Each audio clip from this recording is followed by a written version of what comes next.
శాసన చర్య రాబోయే రోజుల్లో దమనకాండకి ఇది నాంది పలకబోతున్నారా సీఎం గారు? ప్రజల్ని ఈ విధంగా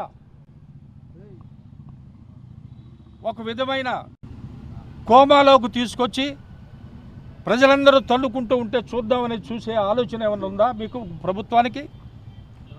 లేకుంటే ఈ విధంగా మీరు చేయడం అనేది, మీరు ఇన్నేళ్లుగా ముఖ్యమంత్రిగా ఉన్నారు చంద్రబాబు నాయుడు గారు, ఈ విధంగా చేయటం ఎంతవరకు సమంజసమని మిమ్మల్ని అడుగుతున్నాను.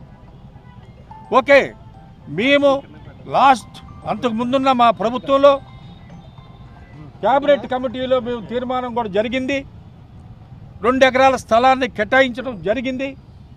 ఆ కేటాయించిన స్థలంలో చిన్న కార్యక్రమాలు చేపడుతున్నాం.